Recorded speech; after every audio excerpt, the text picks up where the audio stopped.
family members and relatives, esteemed speakers and performers, and the many friends here with us now. We would like to welcome everyone here and thank you for joining us to celebrate the life of our dear friend and family member, Kurt Reichenbach, who left us far too soon. I'm Wendell Hill, and Kurt was a lifelong friend of mine. Kurt led an evolving two-part life. His early life on the East Coast, where he grew up, and his later life on the West Coast, where he sought new challenges. He gained notoriety on both coasts, though for different reasons. Today, you'll hear his story spanning both parts, as told by some who knew him from both of these worlds. Everyone speaking and performing here today was a friend of Kurt's. So we won't be mentioning that. You just know that if they're there, they were a friend of Kurt's, if you're hearing them talk or sing. And many played a role in or witnessed firsthand key highlights of his life. We begin on the East Coast and the start of Kurt's life, the life of the Kurt I knew. Kurt was born in Takoma Park, Maryland on July 1, 1953, to William and Jeanette Reichenbach. Kurt was the second child after his older brother, William Jr. Kurt was followed by brother Carl and sister Lisa, both of whom later made him a beloved uncle with their own children. Kurt attended John Nevins Andrews Elementary School and then Sligo Elementary School and Takoma Academy, all located in Takoma Park, Maryland. The year was 1965. I was 12 years old, and it was my first day of school for the 7th grade. My mother pulled our car up to the curb on Carroll Avenue in front of Sligo Elementary School, and my sister Kate and I climbed out to head uphill into the school building. I was immediately ambushed by a young guy my own age. He confidently said, "Hi, are you Wendell Hill?" Taken aback, I cautiously replied, "Yes." And he said, "My name is Kurt. Someone told me that you like comic books." "Yes," I replied. "Me too. And they told me you like to draw comic book characters." "Yeah, me too. Here are some of my pictures." And he produced his notebook, flipped it open to show me several pages of pictures that he had drawn. You can see one of those right now, with Batman surrounded by his villains. I found it 54 years later, this drawing he gave me back then, and I gave it back to him the last time that I saw him 2 years ago. Little did I know that this was his beginning of an auspicious career as an illustrator. Now, as much as I loved that we had these hobbies in common, I was an introverted kid, and I wasn't sure that I needed another friend. But Kurt was persistent. It wasn't long before he invited himself to my house after school. I lived 15 minutes away from Takoma Park, where he lived, so his on-the-spot invitation to himself involved my mother driving him home with us and then getting him back to his home afterwards. As we talked at my house, I was still contemplating this prospective friendship.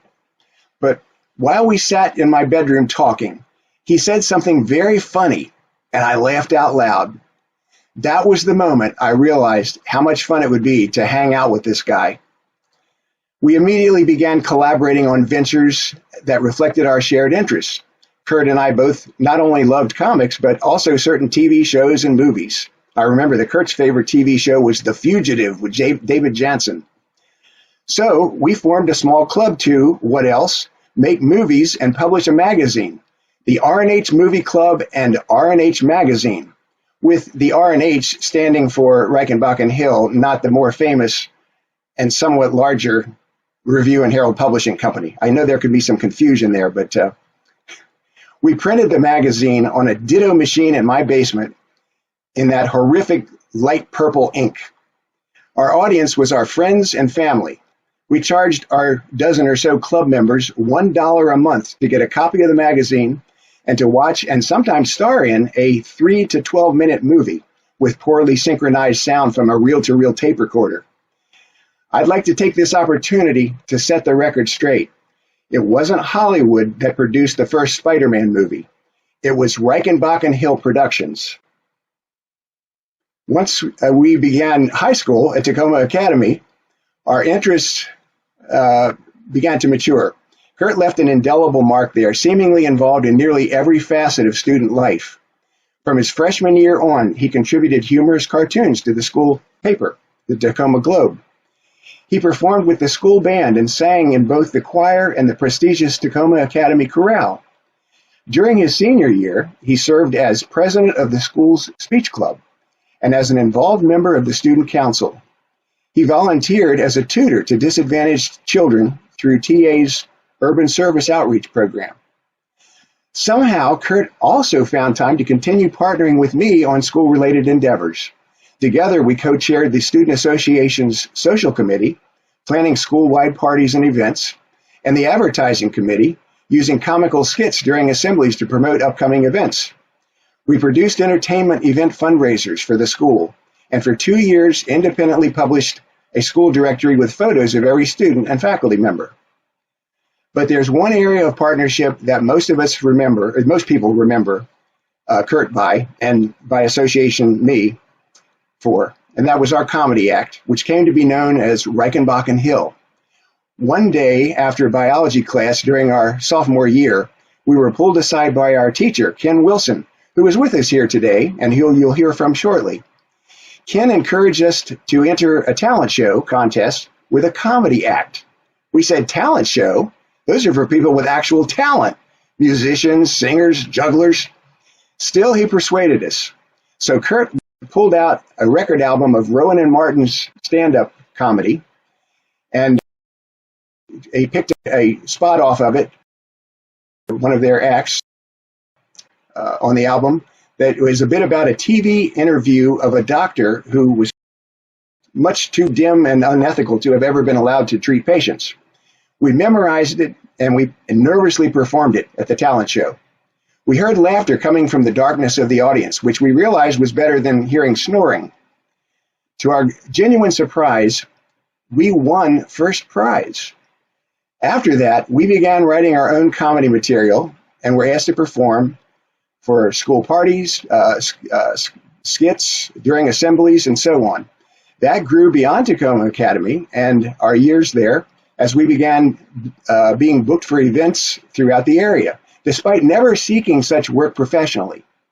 The last time we performed together was during Takoma Academy's Alumni Weekend of 2010 as hosts for an all-in-good-fun roast of the school's retiring longtime teacher, Ken Wilson, the man responsible for launching our comedy act more than 40 years earlier. Kurt didn't stop contributing his talents to his alma mater after graduating in 1971. For decades afterwards, he was highly involved in volunteer work for the school's Alumni Association. He frequently served on its planning committee, was its president multiple years, and for decades produced the graphics for the alumni newspaper, including its iconic logo, Takoma Academy Alumni Globe. Kurt's art career may have started with scrawling comic book characters in notebooks, but it skyrocketed to make him a highly sought illustrator and graphics designer, for which he was known on both coasts. Aside from a few art lessons from a neighbor lady in his youth, most people familiar with his work might be shocked to discover that he had no formal training. Kurt was a master at self-teaching in virtually everything, including art. He studied the works of other great artists, attended graphic design symposiums, and experimented constantly with various mediums and styles. He made his living creating illustrations and designs for book covers, posters, print advertisements, recording album jackets, and magazines. His long list of esteemed clients included the Review and Herald Publishing Association, the real one, the General Conference of Seventh-day Adventists, Voice of Prophecy, and Disney. And every year, for several decades, he produced the thick annual program book given out at Hollywood's Saturn Awards ceremony, held by the Academy of Science Fiction, Fantasy, and Horror Films.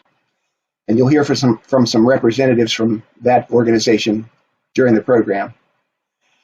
There was a pattern to Kurt's life. He loved entertaining others, and he excelled at doing this through multiple types of expression.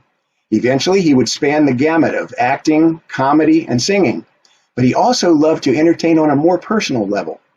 He would frequently invite groups to parties at his Takoma Park home, where they were treated to watch movies that no one else had, on a giant projection TV that no one else had, Kurt collected movies, old and new. At first, he collected actual 16mm and 32mm films. When VCRs appeared, Kurt had one of the first, and he amassed a collection of movies and TV shows that rivaled blockbusters. Kurt's guests were also treated to use of pinball machines, computer games played on the big screen TV, and listening to his huge records collection. His dad, Bill, dubbed Kurt's home Kurt's Funhouse. Kurt was a generous host who wanted his guests to have a good time. Kurt loved Christmas.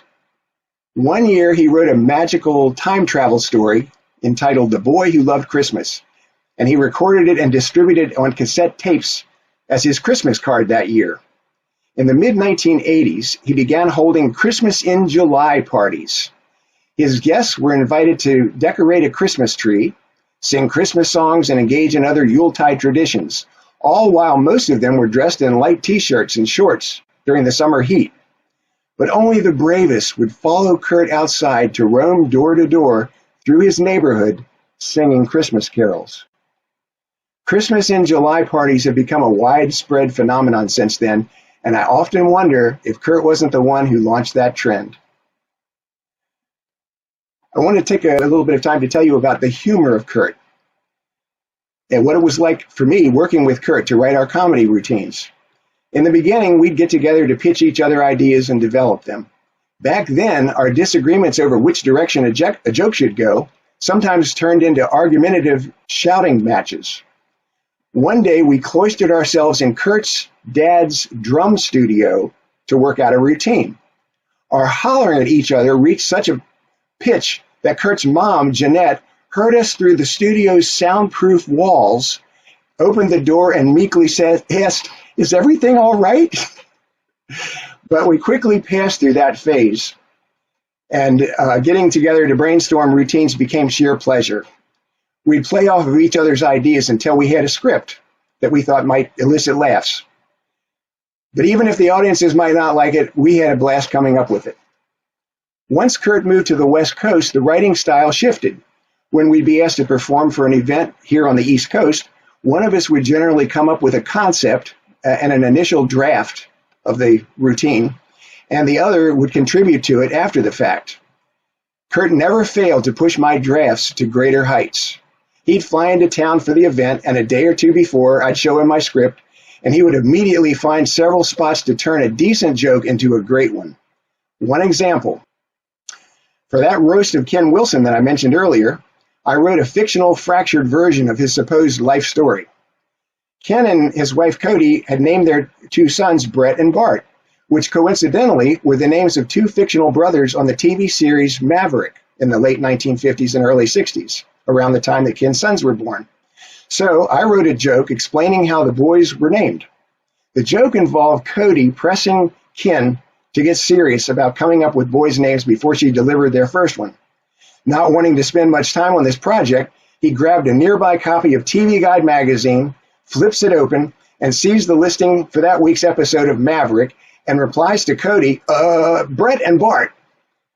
As Kurt read the script draft with me, without blinking, he pushed the joke to the next level by adding a follow-up line that he would deliver right after mine. His line was, "It's a good thing for the boys that the TV Guide was open to Maverick. One page over and they would have been named Rocky and Bullwinkle." So I just thought that was good. Kurt's humor wasn't limited to our comedy acts, and anybody who spent any time talking with him would know that. He was funny all the time. Everyone would be having a serious conversation, and he'd throw an unexpected observation into the conversation, and everybody would be laughing. Kurt and I were heavily involved as adult counselors and planners with the Takoma Park Seventh-day Adventist Church's youth group. Keystone was the name of the group, having been recruited to help there by our friend, high school teacher Bruce Freeman. One time we attended a weekend retreat for counselors related to working with the Keystone. A clergyman giving a talk there suggested that one way to better appreciate the meaning of any given Bible text was to personalize it. He said, for instance, if the text says, "But Saul increased all the more in enlightenment," you would change that to say, "But I increased all the more in enlightenment." The speaker then told us to break up into pairs, and for each person in each pair to think of a Bible text and then to personalize it and share it with their partner. Kurt and I were sitting next to each other, so naturally we paired together for this exercise. I told Kurt, "You go first." An impish grin appeared on his face, that grin that told me that he was barely holding back laughter while struggling to keep a straight face. He said, "Okay, in the beginning, I created the heavens and the earth." Of course, Kurt wasn't being sacrilegious, but rather pointing out the problem with the concept of personalizing every Bible text. I'll give you one other example of his humor. When Karen and I were expecting our second child, Woody, who's hosting this Zoom meeting for us, he hadn't been born yet, and we were trying to decide on a name, and we had narrowed the names down to Woody or Rusty, and Karen and I were still trying to decide which we should give him. And Kurt, I was telling Kurt about this on the phone one day, and I said, "So we're down to Woody or Rusty?" And Kurt said, "Well," he said, "Woody." He says, "That's a good name. That's an old car, a surfer's car. It's an old car, Woody." And he says, "And Rusty, I guess that could be an old car too." And that's when we said, "Okay, it's going to be Woody."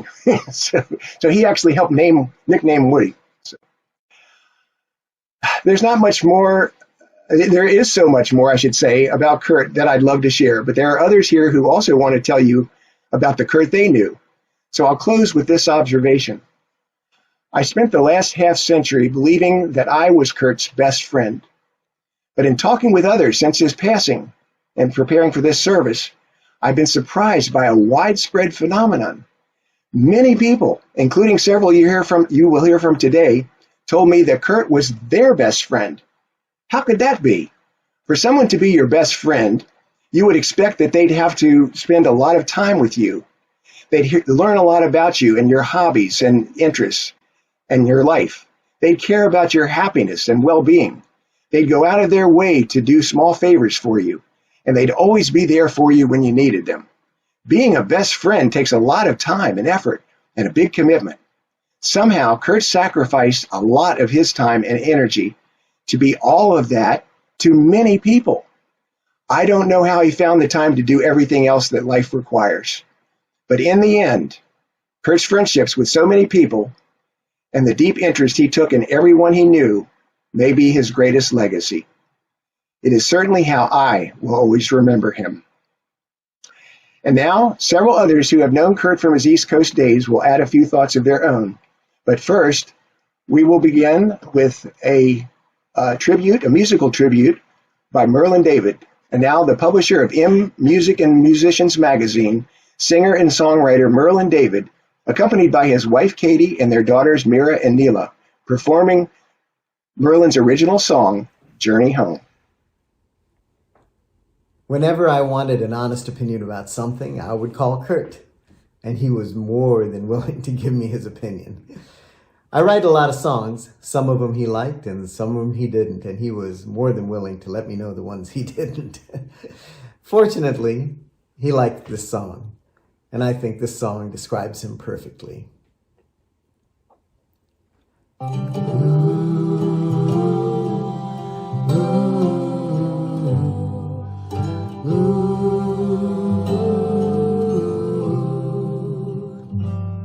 When daylight pierces the darkest night, there is hope for a new day. May the sunshine you hold in your eyes carry you on your way. May your Father's plan for you be revealed. May the purpose you hold give you peace. May your journey home help you realize all the truths you believe. When sunshine brightens the cloudy skies, there is reason to rejoice. When the quiet of this moment spills into night, may your laughter fill the void. May your Father's plan for you be revealed. May the purpose you hold give you peace. May your journey home help you realize all the truths you believed. In every flower I will see your face. In every smile, your eyes. In every whisper, I will hear your voice, comforting me every night.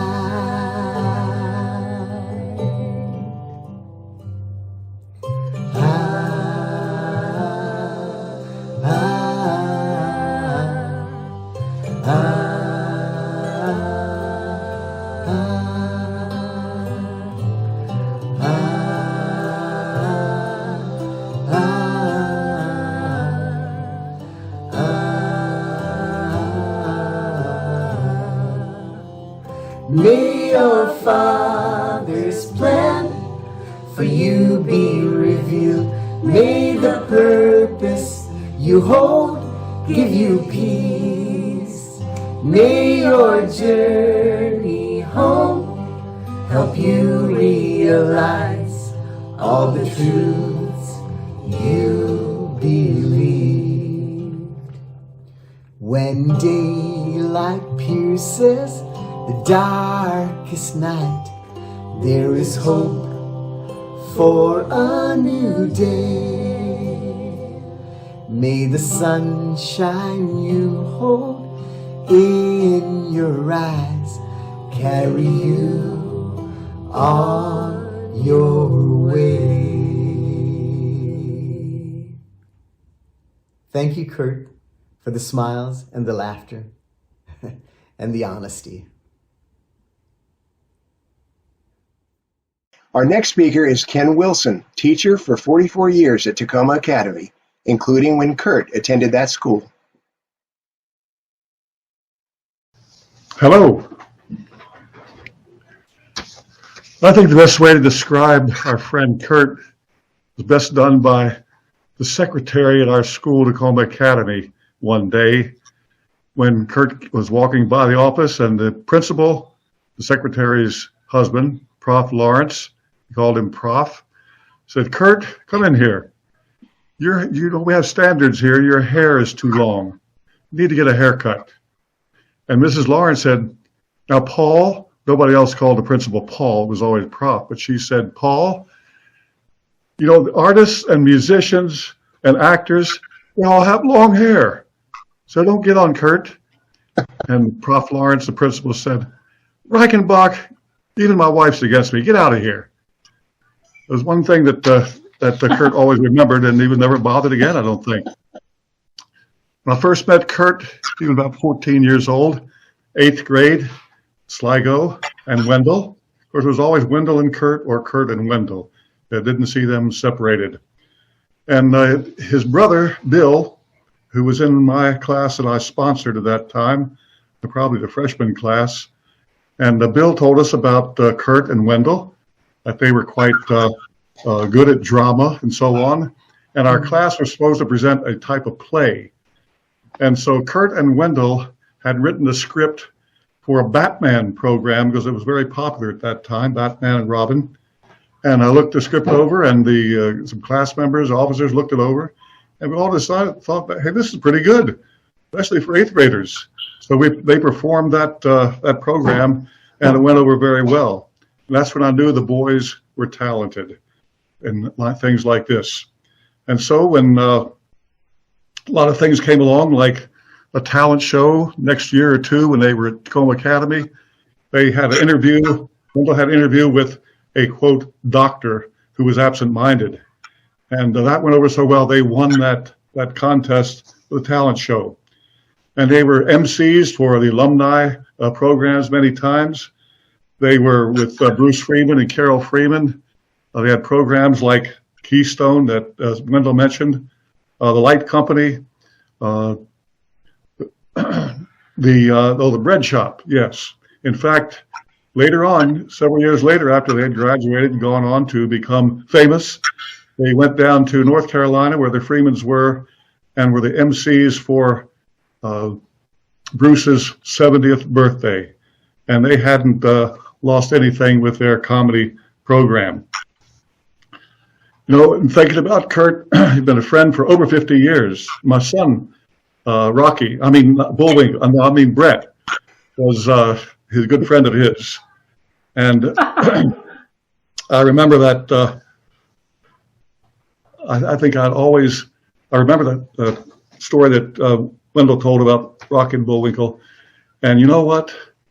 I wish I had been on the other page, because when I would call Rocky and Bullwinkle and talk to them, my sons, if I had changed their name to that, I would always think of Kurt and his comedy and how he made everybody laugh. A friend of mine named Ingrid texted me and said something that I think kind of sums up what I would like to say. She just said something very simple. He was a talented man. To laugh is the best medicine, and he made many laugh. I just want to read a text here, just one text that makes me think of seeing Kurt again. It's Revelation 21. And it says that there's a new heaven and new earth that God's preparing for all of us. And God shall wipe away all tears from their eyes. There shall be no more death, neither sorrow nor crying. Neither shall there be any more pain, for the former things are passed away. And he that sat upon the throne said, Behold, I make all things new. I long to be there, and I hope I will be. And I hope I see Kurt again. He did a lot of good things for many people, and I'm so glad Wendell pointed that out. He'll always be in our memory. And I want to tell the family that my deep condolences, and I'm happy that they had Kurt the time that they did. A wonderful young man, all the family, the Reichenbach family. I wish them the best. But I hope that we all will see Kurt again, fit and young and ready to roll again and make more people laugh. Thank you very much. Thank you, Ken. JIGGS Gallagher, now retired, was a public affairs writer for the California State University and knew Kurt from both his East Coast and West Coast days. JIGGS? Thank you, Wendell. I'm enjoying this so very much. My wife, Randy's here with me. She's sitting in the corner over here beside me. You mentioned earlier about people who bridge the East Coast and the West Coast lives that Kurt lived, and I'm one of those people. I knew him from JNA. We both went to grade school. I was friends with Bill, his older brother, and who was a year ahead of me. Kurt was 3 years behind me in school. And in my senior year, when I was editor of the school paper, I saw his talent in cartooning and illustration, and I picked him to be the cartoonist for the paper. One of his jobs as the cartoonist was to do sketch line drawings for a boy and a girl every month of the issue. And we would pick what I not very originally called the Globe Girl and Globe Boy of the month. And each month it was a different boy or a girl. And I tried to pick kids that were not in cliques, you know, not my friends, and just pick random students and write a little one paragraph summary of their lives so far. So that was part of my thing. Then in the middle of that year, when my birthday came up, Kurt gave me a birthday card. And in Kurt's usual florid style as an artist, he decided to do a 4-page issue of the Takoma Globe as my birthday card. And I was the star of the entire card. On the front page, I had won a speaking contest or something like oratory contest. On the third page, I was the president of the student council, and I wrote the student council president's report. On the back page, which was always our sports page, I won the basketball game. You know, fat chance of that. Me who had absolutely no athletic talent. And then, but the one that got me laughing so much was the Globe Girl and Globe Boy of the Month. I was both. I was listed as JIGGS GALLEGHER, Globe Boy of the Month, and then with long red hair and a girl's face, it was Jiggsina Gallagherina. So, I mean, that just shows you what kind of spirit and wit, as well as the artistic talent that Kurt had. And we kept crossing paths all through our lives. As you know, Kurt didn't go to college. He started into business right away. And when I was working at the General Conference, I had a lot of art projects and layout and design projects in my work that I had to do. And Kurt's office was right around the corner on Willow Avenue from me in the building there. So I hired him all the time to do all the artwork for me. And he did an absolute bang up job on it for 4 years that I worked there at the General Conference. Well, then in the 1980s, we didn't see each other all the time, but we talked on the phone. In 1989, he moved out here to California, and I got to see more of him. We used to have dinner frequently. Oh, I forgot to say also, now this shows you of what a equal opportunity person Kurt was. He was the photographer for my wedding in 1977 at Capitol Memorial Church. He was also the photographer for our wedding in 1998 in Beverly Hills. And, you know, he was always there and always willing to help. He also drove my mother home to Loma Linda so that we could go on our honeymoon without having a long trip before that. So anyway, we got together in California, and I used to see him all the time. I saw him more than I did Billy, who also lives here in Hollywood. And we did so many things together. In the past few years, I've been working for a library in Palm Desert, and the first thing I was hired to do speakers and put together programs. And that was basically my job, author talks and things like that. And the minute they heard I had a writing and public relations background, they said, "Oh, you can do our publication." I said, "Oh, really?" So I tried, and they gave me a freebie program online to try to lay out this thing. It was a disaster. And I went into my boss and said, "You don't want this representing your library." And I showed him how it just wouldn't work. It was resetting type from the top of the page to this part of the page. And all of a sudden, I thought of Kurt in Los Angeles. I thought he could do this. So this is what he came up with. And it's absolutely beautiful. It's an 8-page quarterly publication. He did all this layout and design. He would gather all the pictures from public domain. I would write the copy, and he would lay it out in a way that was appealing to people. And this became our publication for 4 years while I was doing that. One of my jobs was to put together a concert series. And again, I thought of my friend Kurt. He's getting this tremendous career as a jazz artist and tours to Japan. You'll be hearing more about that from other speakers later on. And I thought, what a perfect person to do a Sunday afternoon concert. So he got his accompanist, Jim, and came out for the first year. It was so wildly successful that we brought him back 2 more years in a row for concerts. So we have crossed paths constantly. His parents were friends with my parents. We used to go to Bill Sr.'s drumming gigs with Charlie Bird all over DC and Silver Spring and Annapolis, and see them performing together. Of course, the trio, the quartet, used to come for TA banquets as well. Some people will remember that. So he has grown in. He's one of I'm one of the people who would have to say that he is certainly probably one of the two best friends, and I don't know whether maybe the best friend that I've had in the course of a 55-year, 60-year cognizant life.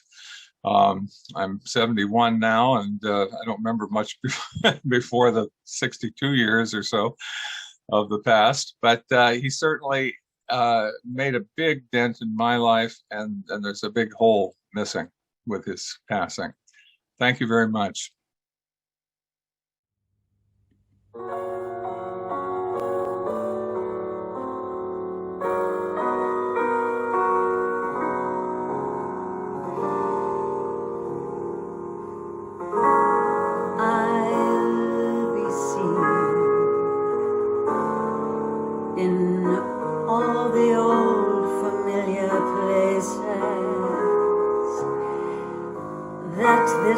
Heart of mine embraces all day through.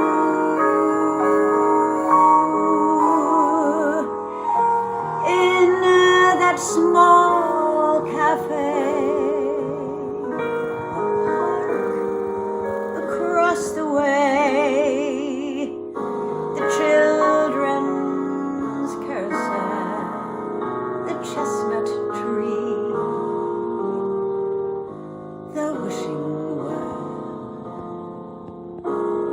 I'll be seeing you in every lovely summer's day, in everything that's light and gay. I'll always think of you that way. I'll find you in the morning sun, and when the night is new, I'll be looking at the moon, but I'll be seeing you.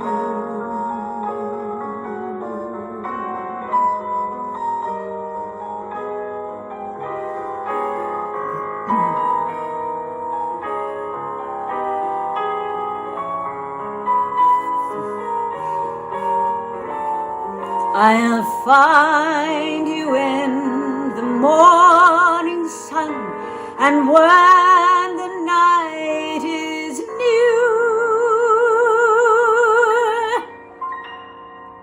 I'll be looking at the moon,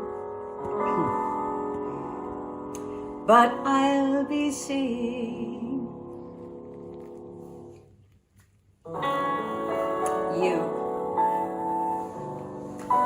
Thank you for the, oh gosh, the beautiful music.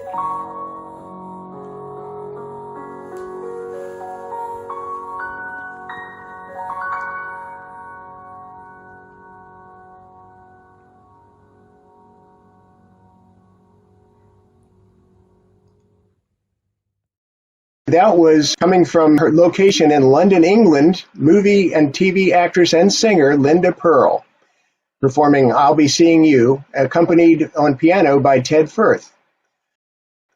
And now, please welcome the owner of Portrait Studio On Location Creations in Los Angeles, someone who Kurt knew on both coasts, Doug Warner. Good afternoon, everyone. A friend told me he was going to take drawing lessons from a guy who attended Takoma Academy, a high school across the street from our elementary school in Maryland, suburbs of Washington, D.C. My folks agreed to let me go too, and a few days later, my friend and I showed up at a middle-class, two-story home in Takoma Park, Maryland. A teenage boy greeted us at the door, introduced himself as Kurt. He said he would be our drawing instructor. It was 1968. I was 11 years old. Kurt was 15. I immediately discovered that I had zero ability for drawing, but Kurt was making the lesson time so much fun, I conned my folks into letting me continue. That is until they, too, came to the inescapable conclusion that their hard-earned money was being grossly misspent. Fast forward to 1971, and I'm now attending Takoma Academy, and to my delight, I found myself reconnecting there with Kurt over a shared love for photography. He had graduated and was in business for himself as a graphic artist, but was spending time at his alma mater, giving back to the school he'd grown to love, and teaching himself photography by taking pictures from the school yearbook and newspaper. As we spent time together, honing our photographic skills over the next 5 years, a bond was formed as we discussed girls, music, movies, God, politics, and shared our hopes for dreams and for the future. In the spring of 1976, my family moved to Southern California. And before moving west, my last 2 nights in Maryland were spent crouching at Kurt's house. My friendship with Kurt, much to the delight of the phone company, now entered a long-distance phase. He kept me abreast of love interests, updates on his parents and siblings, running his graphic art and ad agency business, and planning his annual Christmas in July party. During these conversations, I would share places and things that I had done out here in California, and those would spark his memories, and he would relate back to me many childhood memories of annual summer road trips to the West Coast with his family when his father was traveling with guitarist Charlie Bird. Things like visiting the Magic Castle, going on a sailing, spending the day sailing with Beverly Hills Hillbilly star Buddy Ebsen. And from the vantage point of the stage wings in Las Vegas, seeing and meeting many jazz legends. In 1989, Kurt decided to go west and move to Hollywood. And our in-person friendship picked up again. Kind of like rediscovering a favorite shirt that's been hiding in the bottom of your dresser drawer. I married my wife, Sally, in August of 1993. Kurt was our best man. And he gave a memorable toast about our love lasting until our bones grew too old to support us and we'd collapse into a pile of dust. Vintage Kurt, capturing the moment's essence in a cocktail of love and humor. During the intervening years of 1989 to 2021, I had a front row seat as Kurt pursued his ambitions to succeed in Hollywood. He appeared on LA Law, produced and starred in a play, did stand-up comedy, and sang jazz in Los Angeles, across our country, and in Japan. I watched him pursue his passion for collecting Disney memorabilia, movie posters, and films. I cheered him on as he pursued various love interests. And he financed all these pursuits as a graphic artist and as the manager of the apartment building where he lived. I watched as he self-taught himself how to build and use computers to enable switching from hand-drawn art to digital art. And as he handled the routine maintenance and middle-of-the-night crises of running an apartment building, producing a play, booking gigs at nightclubs. All the while, from the earliest days of our friendship to the end of his life, I watched him constantly subordinate himself in the middle of doing all the things mentioned above, sometimes blowing deadlines for his own work to help anyone he knew get their lives moved forward by doing countless acts of kindness and love. Kurt loved life. Kurt loved people.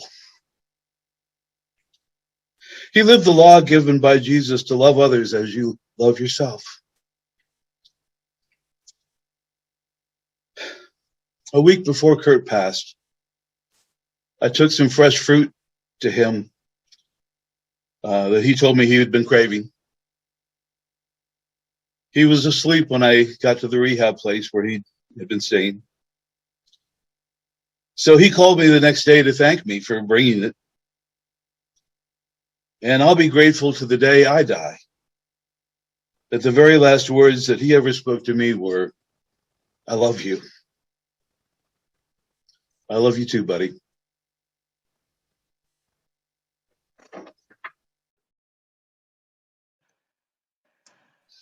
Thank you, Doug. That was very nice. And now, Bill Reed is a music producer, one of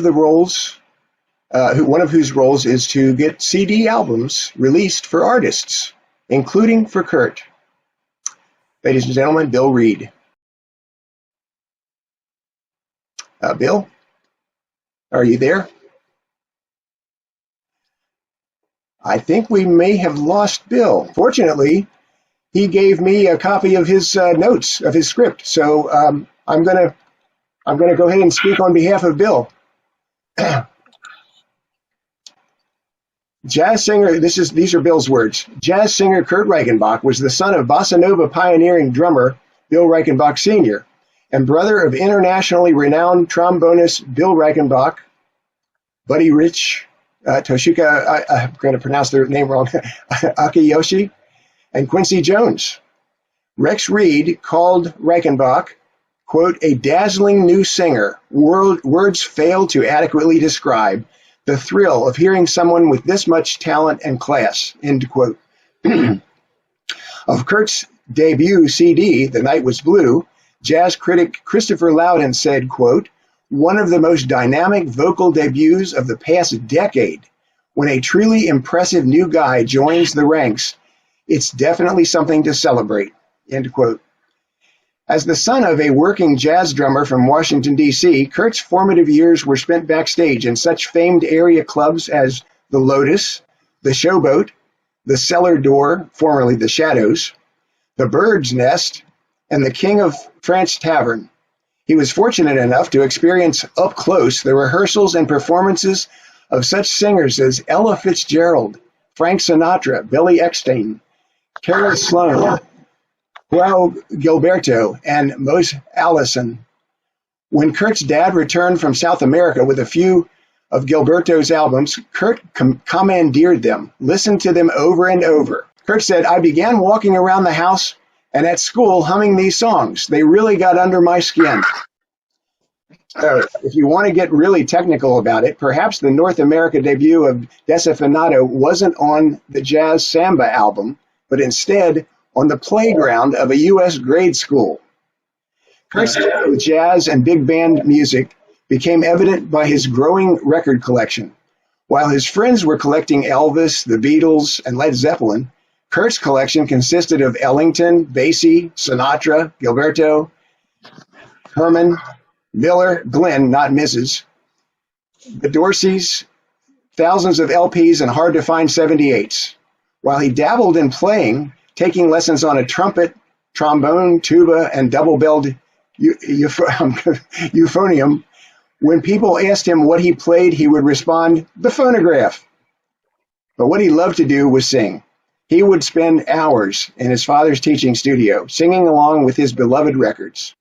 By the time Kurt entered high school, he was discovering his other talents, including art, photography, and comedy. Moving to LA in 1989, he directed his efforts to singing, acting, writing, and comedy. On the acting front, Kurt made 3 appearances on LA Law, starred in a couple of pilot television projects, and the play La Brea Tar Pits. Kurt was also a producer for the annual Saturn Awards show and an instructor at the Screen Actors Guild Conservatory. While Kurt has spent much of his life in advertising and illustration, his first love has always been performing. 2009 saw the Japanese SSJ Records release of With a Song in My Heart, Kurt Reichenbach, live at the Hollywood Studio Bar and Grill, earning Jazz's Journal's coveted 5-star rating and describing the CD as, quote, truly first class, end quote. And on the 2,000-plus member jazz pop group Songbirds, Carol Moulton writes, quote, it is a gem. With his dashing boy next door good looks, Kurt brims with a grace, style, and ease. You just can't help but like this guy, end quote. Kurt could be found performing regularly at the Los Angeles Vibrato, Spazio Upstairs, and at Vitillo's and Hollywood Studio Bar and Grill. He recently returned from New York City, where he headlined along with Polly Bergen, Lucy Arnaz, Linda Pearl, and Tom Wopat in Rex Reed's sold-out production of The Man That Got Away, Ira After George, part of the Lyrics and Lyricists series held at the 92nd Street Y. While in New York, Kurt made his Metropolitan Room debut to audiences made up of a who's who of New York's jazz elite. Quote, a natural swinger who understands lyrics, is blessed with a smooth baritone voice, and has the musical sensitivity to find approaches to each song that makes his versions of even the most frequently performed standards sound fresh, end quote, reported Jersey Jazz Magazine. His first CD was self-produced. I came across it in a thrift shop. I had never seen such a production featuring all first-chair studio and jazz players. I snapped it up, got home and played it, flipped, and called my friend singer Pinky Winters, also on the program today, and asked if she'd ever heard of this Reichenbach person. Indeed, she had. She gave me his phone number. I dialed him up, and by the end of the call, we were well on the way to being close friends, and we stayed that way until the day he died. I called upon him hundreds of times to ask him for advice and information. He stood behind every one of the 75 jazz vocal albums I would eventually produce. I am in the process of putting together an unreleased album of Kurt's music. Anyone in touch with a label that might be interested, email me at drchildair@yahoo.com. I'll spell that for you. It's drchilleddair @yahoo.com. And you can always write to, if you didn't catch that quick enough, write to the Kurt Reichenbach family at gmail.com, the address you've seen, and we'll make sure that that Bill gets it. That is Bill Reed's tribute to Kurt. And now, speaking on behalf of the Academy of Science Fiction, Fantasy, and Horror Films is award-winning writer and director Paul J. Salamoff. Paul? Hi. Hello, everyone. I just first want to say that it really is my privilege and my pleasure to speak about Kurt, in behalf of Robert Holdwyn and the Sci-Fi Academy. We had the pleasure of knowing Kurt for over 25 years. We had met him at one of our screenings that we would have, screenings held on the weekends. And Kurt mentioned to us that he was a graphic designer and offered to help us put together the program book for the Saturn Awards that we would give out, during the shows. We saw very quickly that Kurt had an incredible visual flair to him, and he would, assist us in choosing different styles every year to create the cover of the program book. And, he would always mix it up every year. One year would be very science fiction-y. Another year we'd have a horror element or a fantasy element. And he just had this really wonderful sense of creativity about him. As a matter of fact, I actually have, some of his program books here. I mean, they're wonderful. I mean, I actually have stacks of them because they're the ones you want to keep because he did such a wonderful job. I mean, here's one as a tribute to Dr. Donald Reed, the original president of the Academy. Kurt was very proud. He put a lot of effort and a lot of care into creating these program books, which always showed.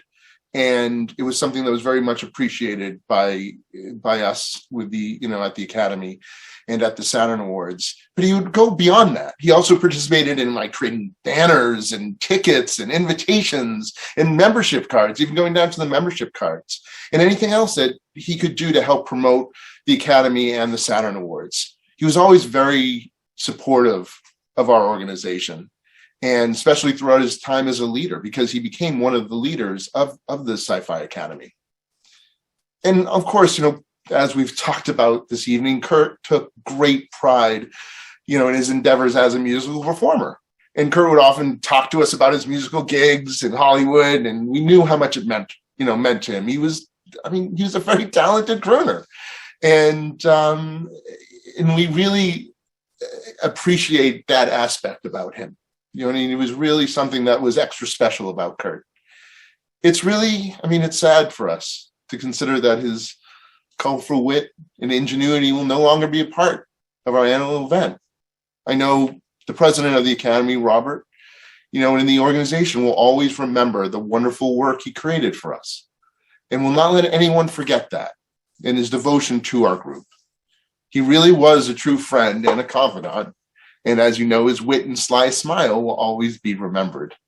And if I can just say, just on a personal note, Kurt was always just a wonderful person to me. He was a really good guy. And I got involved with the Academy when I was just in my formative years of becoming a filmmaker, when I was going to school at USC. And Kurt was always so supportive and a good friend. And I got to work with him on some of these program books and got to know him pretty well. And he will be missed.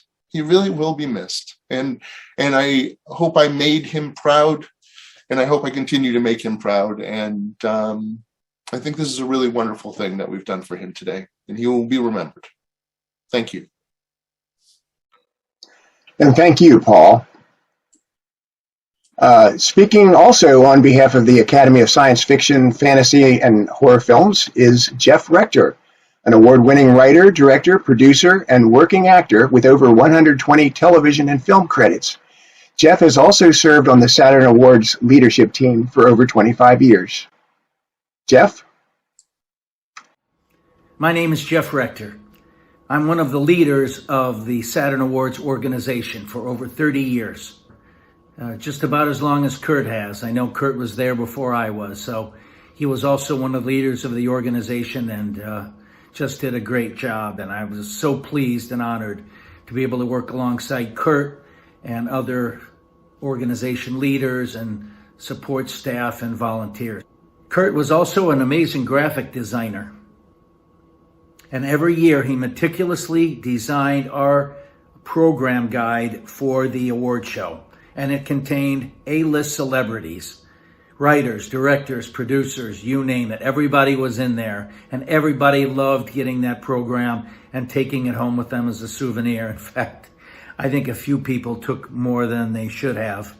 Even designed an ad, the Burbank International Film Festival. We celebrated our 11th anniversary, and he did a beautiful layout with Leonard Nimoy and Steven Spielberg. A lot of people don't know Kurt was an amazing singer, and he loved performing all over the country at different venues. And one time I remember he told me he was so honored because he actually got to perform for the film critic Rex Reed on the East Coast. I'm so honored to be part of this tribute to my friend and associate, Kurt Reichenbach. My thoughts and prayers go out to the Reichenbach family and friends during this difficult time. As we get older, more and more of our friends are going to pass on. My mother is currently suffering with Alzheimer's disease, and we never know when our time is going to be up. So I live my day, every day, like it's my last, because we just never know. But Kurt, it's been an honor. It's been a pleasure. I know you're smiling down on us now. We love you, Kurt. We miss you, and we'll all be together soon enough. Thank you, Jeff. And next we have legendary jazz singer Pinky Winters joins us now. Pinky? I'm here. So glad to see you. Wait a minute, I'm too low.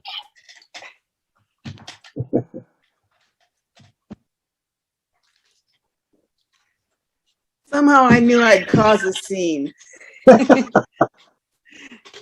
Anyway, gosh, listening to everybody made me teary all the way through. So I don't know how I'll hold up, but let me just say a few things about our friends. I worked at Linda's restaurant on Melrose Avenue, and I sang there every Monday night. I was the only singer that was allowed to sing except for Linda of Linda's. And my accompanists were Lou Levy, who famously worked for Miss Peggy Lee, Mr. Sinatra, and other big deals. Ella, yeah. And Eric Von Essen on bass. So every Monday night, I'd go to Linda's, And these people were there every single Monday night. And they were, I got to know them, Alan and Norma Gross, Kurt Reichenbach, and the ceramicist. Okay, so every night that I'd go in, the ceramicist would shout out, "We're just here for the breaks." So we would all have a laugh at that, and then we'd perform, and I got to know those people because they'd come every week. And that's how I first met Kurt. And he was interesting, fun to talk to. I learned a lot from him. I followed his career out here before he began singing. He was an actor, and I saw him in several performances, and he was darn good. Then he decided that he would sing, and at one point he did a gig at the Hollywood Studio Bar and Grill, and from that came this CD,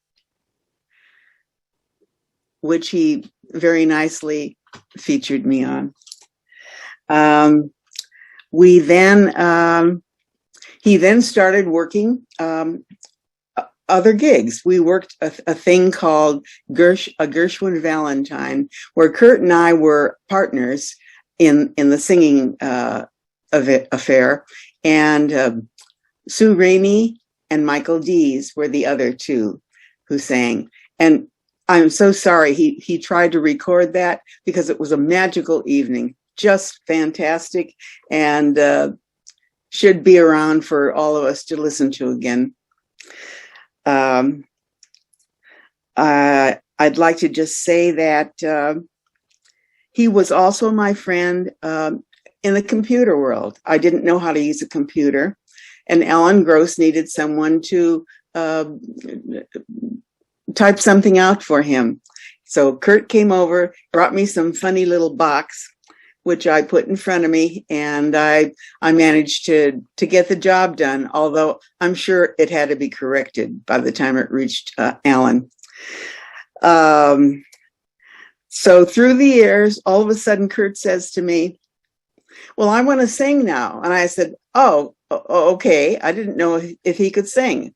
So anyway, we did, I think the first gig was at that place upstairs on Ventura Boulevard. And he found our accompanist, whom we both, I fell for immediately, Jim Cox from Long Beach. And Jim is number one to work with. And Kurt introduced me to him, and I've worked with him a lot since that first time. So what am I trying to say? I have had long conversations with Kurt. When he was in the hospital, somehow he called me from there. And so I found on my iPhone the phone number he'd called from. And so I would contact him there. And every once in a while, he'd give me a call and say, "Oh, blah, blah, blah. I've got COVID, but I don't have it anymore," and this and that. So we were in touch quite a bit. During that time, I called Rex Reed to let him know what I had found out from Kurt. And so I think Rex got to talk to Kurt in the hospital, but we were very concerned about him, of course, but never dreamed that we'd lose him as we did. One time when I was talking to Rex, after we'd hung up, I clicked on YouTube and I found a performance by Kurt. He was singing "Here's to Life," and I was so moved. He was singing it in Japan with a Japanese lady accompanying him, and it was beautiful. It was worthy of being released on a record. Anyway, I sent that to Rex, because I knew that he was such a champion of Kurt. He would have, kissed the ground to have heard that if I hadn't informed him of it. Anyway, I don't think I can talk anymore, but thanks for helping me unmute. And wherever you are, my sweetheart, here's to life. Bye-bye. Thank you, Pinky. That was beautiful. And interesting that you mentioned Kurt singing Here's to Life, because we asked ourselves, who better to add one more musical tribute to this celebration of Kurt's life than Kurt himself? Closing our memorial service is Kurt performing Here's to Life. Dad, do we have Alan Gross still? Yeah, I'm sorry, we do. My page just flipped here. Yes, thank you for that reminder. We will come back to you, Kurt. But first we have Alan Gross, and this is twice now that I've insulted Alan today, and I apologize. I really messed up his name earlier, even though I know it quite well. And I should mention that Alan is also speaking on behalf of Kurt's friend Gail Silver, who is unable to be with us today. But she had a contribution, and Alan has incorporated her part into what he's going to be telling you. So know that a little bit of that is from her. And Alan, looking forward to hear from you. Please welcome playwright and screenwriter Alan Gross. I'm talking from snowy Chicago, where it's a beautiful winter day out there, actually a pinky winter day. And it's nice to hear from all the people. I knew Merlin in the early 80s. He was a scruffy folk singer with a guitar, and now he looks like the head of nephrology at Northwestern. And JIGGS GALLEGHER, who fired me from the elder hostel for using vulgar language. But he fired me in such a pleasant way that I was sort of happy to go. And Doug, of course, used to be a golf partner of mine, and Pinky, who I just love. And before I could use the computer, before Kurt set up my computer, I would just send the scripts handwritten on yellow paper to Pinky, and she could type them up, and I was thrilled by it. I was a playwright from Chicago at that time, and I had sold a couple of plays to Hollywood studios, HBO and Paramount, and I was working on developing sitcoms for Norman Lear in a thing he had called the Playwrights Festival. By the way, you don't hear screenwriter in any of this. It's all playwriting. And I was just a displaced and depressed person. At first I thought, well, playwriting, Jesus, every waiter has a screenplay in his knapsack. How hard could it be? So I thought, well, I'll just toss my hat in the ring and try my hand at this. Well, I lost the hat immediately. That was gone. And the hand was almost losing a hand and arm and up into the shoulder. But for 12 years, I fought it out in the Hollywood studio world. And at that time, I was known as the Wendell of the West. I was Kurt's good friend, good buddy. I was the Wendell Hill of California. I was the Pancho to his Cisco, the Tonto to his Lone Ranger, the Friar Tuck to his Robin Hood. I met him in 1989 when he was fresh to Los Angeles, and so was I. I met him at a barbecue at Bill's house, which I was actually invited to by David Earhart. So I was invited by a guest, but that was David Earhart's personality. He didn't stand by rules too much. And then I was introduced to Kurt's baby brother, and we just sat down at a table and started to talk. He had been in advertising. I had been in advertising. He was interested in movies. I was interested in movies. We talked for the next 35 years, almost without stopping. And no matter when we did stop, if we called one another again 3 days later, we just picked it up from wherever it was. And He was, my best friend in Los Angeles. He was the greatest enabler I have ever met. If there was something you talked about doing, he got you to do it.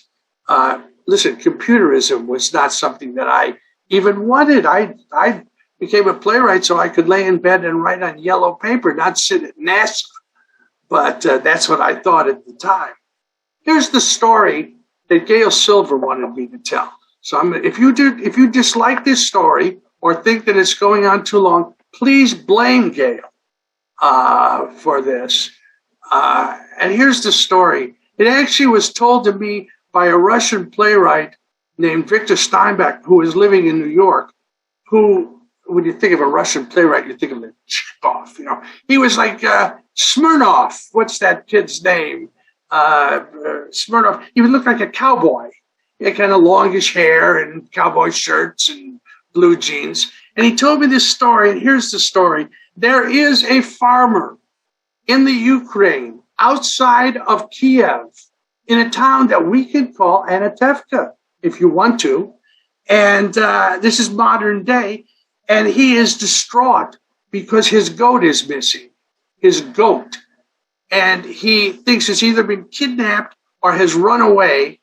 So he takes a bus to Kiev and a train to Berlin and a plane to Lisbon and a boat to New York and a cab to 56th Street to the Winter Garden Theater. And he pounds on the door crying and distraught because he wants his goat, and his goat is starring in a revival of The King and I. And listen, he knew the goat was interested in theater because they talked about it many times. But the singing and the dancing and the control of the stage was just beyond the farmer's ken. Now, this is the story of Kurt the Jazz Singer. I walked with him 3 times a week through Runyon Canyon, Beechwood Canyon, down to the Scientology Center, up to the Hollywood side. I never heard that man even whistle. He didn't sing, he didn't whistle, he didn't hum, he didn't scat. I did. I would do, but not Kurt. When I got back to Chicago, I left at the Millennium because I couldn't take another 1,000 years of Hollywood. 5 years later, I was paying top dollar to see him at the Metropolitan Room in New York. And then it's some Japanese sushi, very dressy place down in Midtown where he was singing. And then the next night, we stay at the Chelsea Hotel, which is patently funky. But we took the bus all the way up to the 92nd Street Y, a very well thought of venue, to see him star in this Gershwin thing with Lucy Arnaz and Polly Bergen and Linda Pearl, and it all produced by Rex Reed. And before you know it, I'm having a party with Rex Reed. We're slapping one another like Lodge brothers and laughing. I'm thinking, what is going on here? The next morning, we took another bus. I don't like the subway. Up to Kurt's kind of Beaux-Art hotel that he's staying in Central Park West. And we're having, I said, Kurt, what happened? It's like you bumped your head into a wall, and when you fell down, and when you got up, you were a Mel Torme.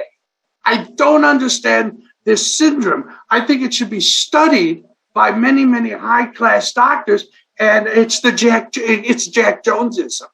You have caught Jack Jonesism, and I don't know how to treat it. And he said, you want to do it? You do it. I said, I don't know what you mean. How do I do it? He said, what do you mean? You do it like we do everything. You take some lessons, you sing open mic, you get in a workshop, boom, you're a singer. Well, oddly enough, I did do that, but that's not what this story is about.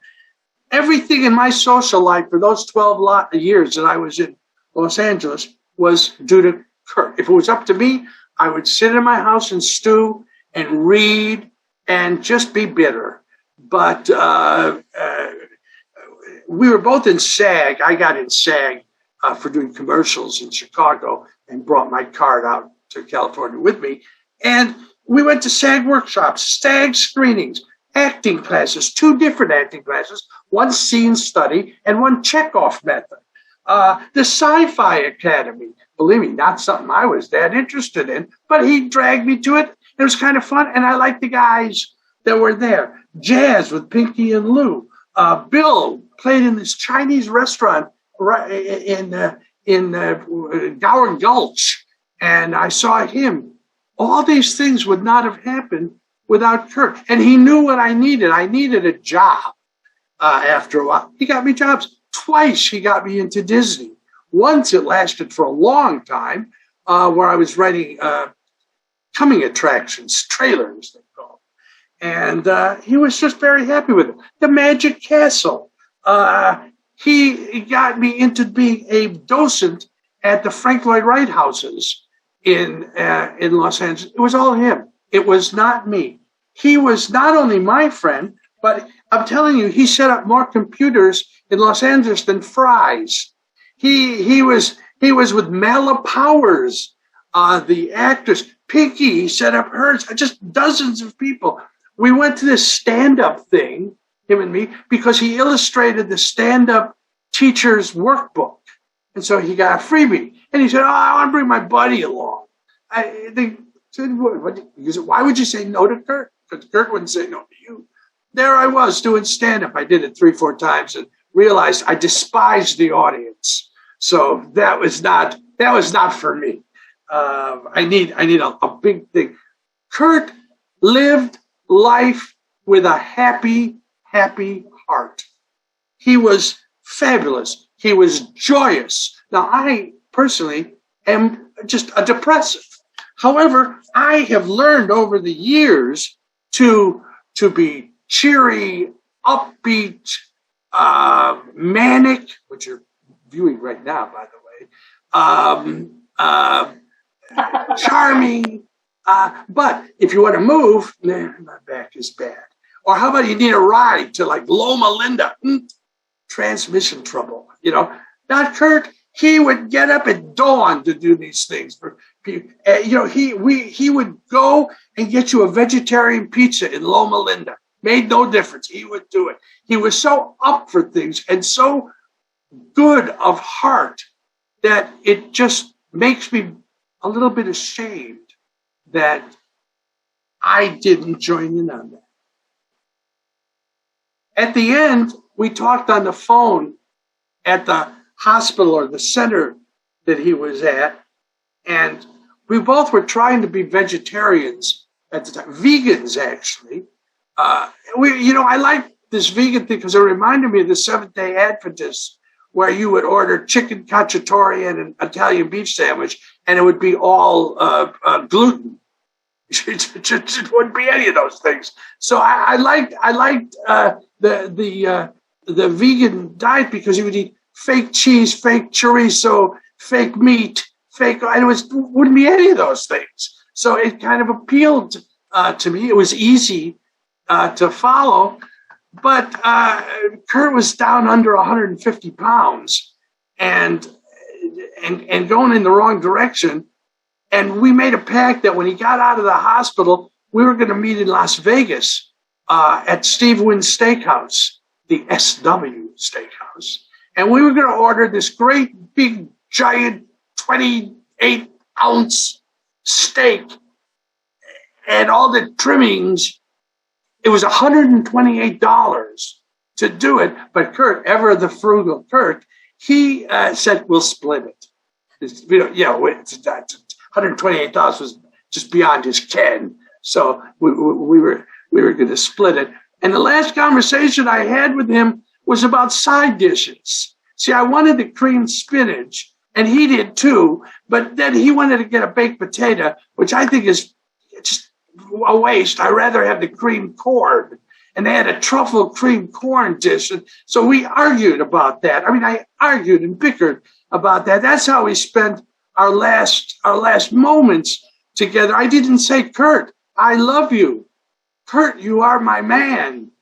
Kurt, goodbye. we talked about creamed corn. And so somewhere, I know, I don't particularly believe in heaven and the afterlife and all that. People ask me, where's Kurt? I tell them he's at Steven's Steakhouse. He's sitting in a corner booth, upholstered booth, and he's eating breadsticks, and he's waiting for me to show up. And you know what, Kurt? Hang in there, babe. I'll make it. Thanks.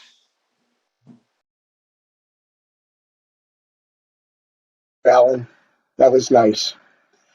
Okay, so now we're going to go to Kurt, who, as I said, we couldn't think of as a better person to close out the program with a song that he sung, and it was called Here's to Life, as mentioned by Pinky.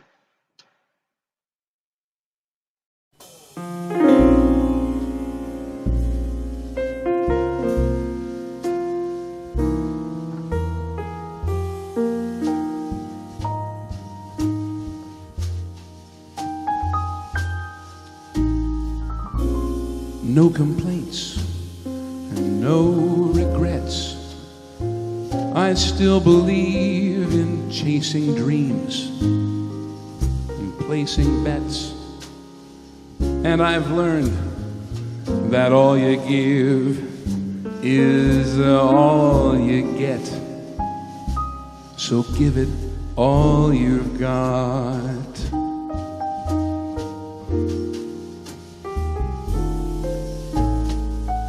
I've had my share and drank my fill, and even though I'm satisfied, I'm hungry still to see what's down another road beyond the hill, and do it all again. So here's to life and all the joy it brings. Here's to life,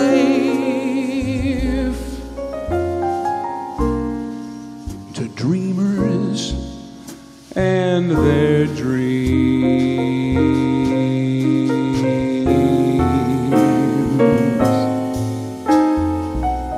Funny how the time just flies, how love can go from warm hellos to sad goodbyes and leave you with the memories you memorize to keep your winters warm.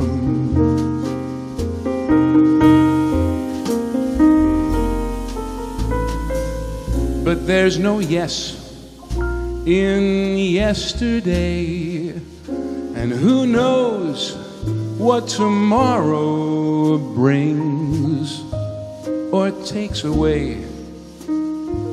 As long as I'm still in the game, I want to play for laughs, for life, for love. So here's to life and every joy it brings.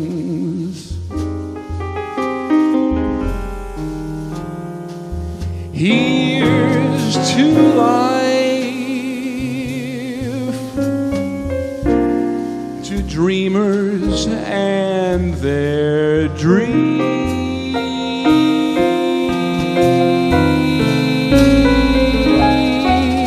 May all your storms be weathered, and all that's good get better. Here's to life here's to love, and here's to you.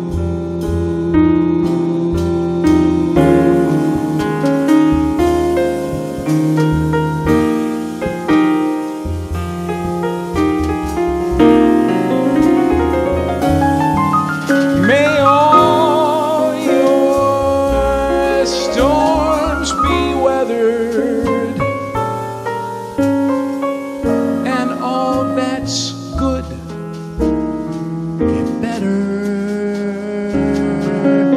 Here's to life, here's to love,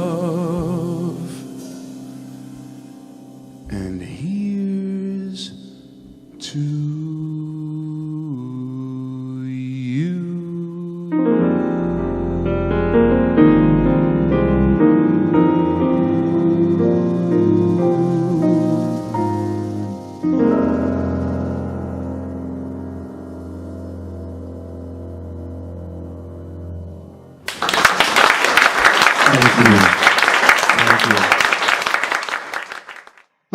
Thank you, Kurt, for one more performance.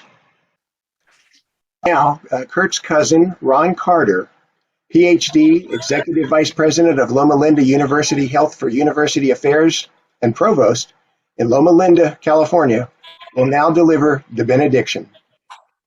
Ron? Thank you so much. And on behalf of the family that has so enjoyed listening to the love shared today, we thank you. Kurt and I spent many years talking about our belief in God. I love the way he prayed and argued with God. And I ask you now to come together for a benediction to his God. Almighty God, our Creator, Redeemer, Restorer, and Friend, we give you praise for your freely given gift of salvation through your Son, Jesus Christ.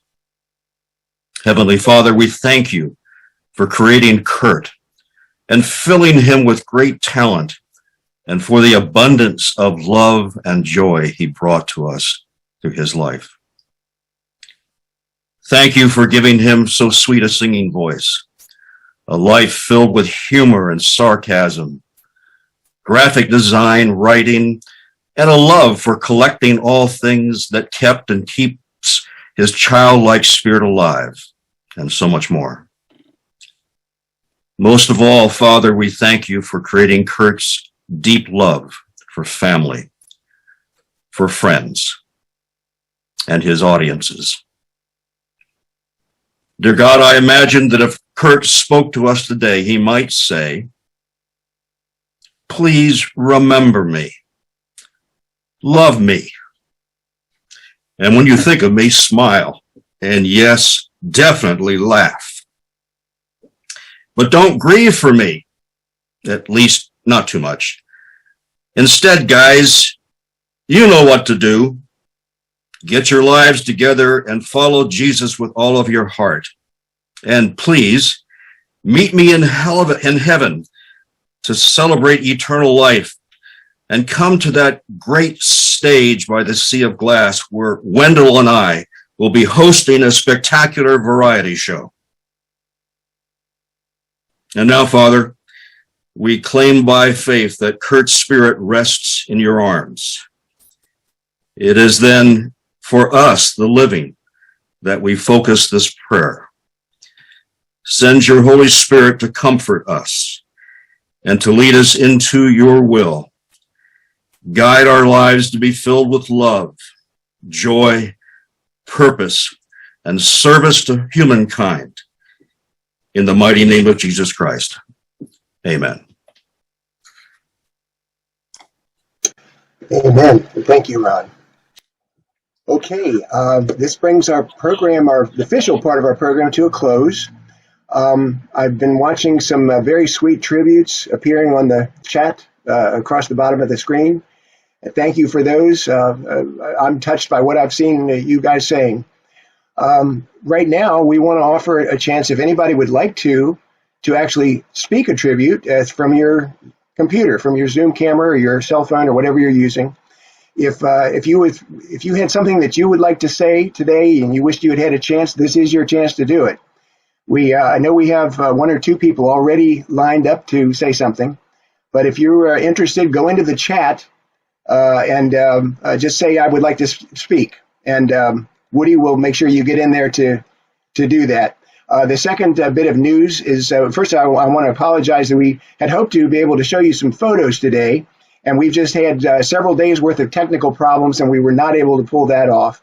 But we are going to show them to you at some point, because we are planning to create a memorial website for Kurt, where we'll have all these pictures that you guys are sending in. And by the way, if anybody has pictures with you with Kurt, or a special picture of Kurt or whatever, send those to the email address that you've seen throughout this promotion for this program, Kurt Reichenbach family at gmail.com. Again, Kurt Reichenbach family at gmail.com. Just and preferably as an attachment to the email instead of just pasting it into the email itself. But we'll take it any way you can send it. And we're going to collect those, including all the ones that you've been kind enough to send us. We've got some beautiful, great pictures, and they're all going to go on this website, and it's going to be there forever, so for people to see. We're going to post this service today on it, on that website too.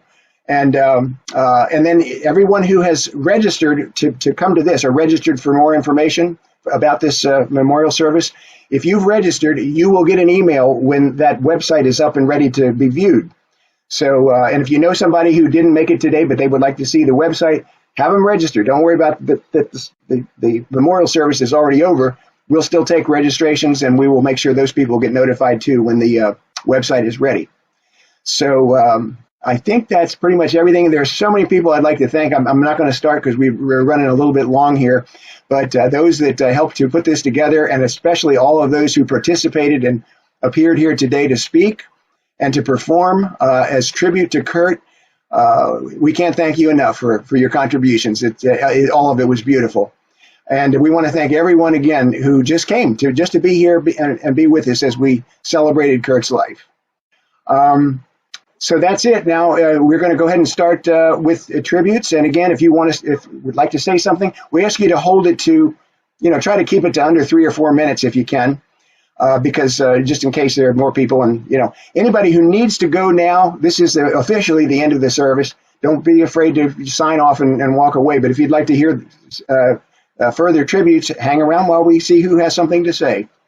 Thank you again, and I'm going to turn this over to Woody to host this segment of the program, and I will tell you goodbye for now, but I'll be watching. Thanks so much. I hope I run into some of you soon. Thanks. Bye-bye.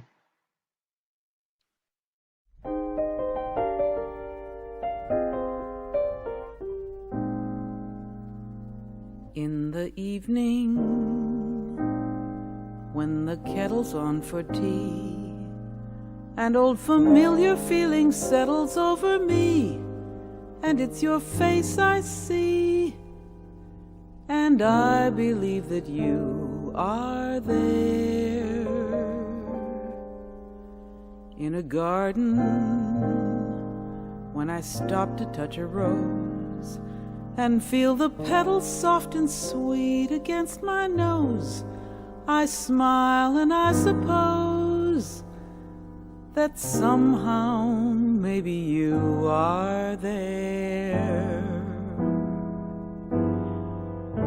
When I'm dreaming and I find myself awake without a warning, and I rub my eyes and fantasize, and all at once I realize it's morning, and my fantasy is fading like a distant star at dawn. My dearest dream is gone. I often think there's just one thing to do: pretend the dream is true, and tell myself that you are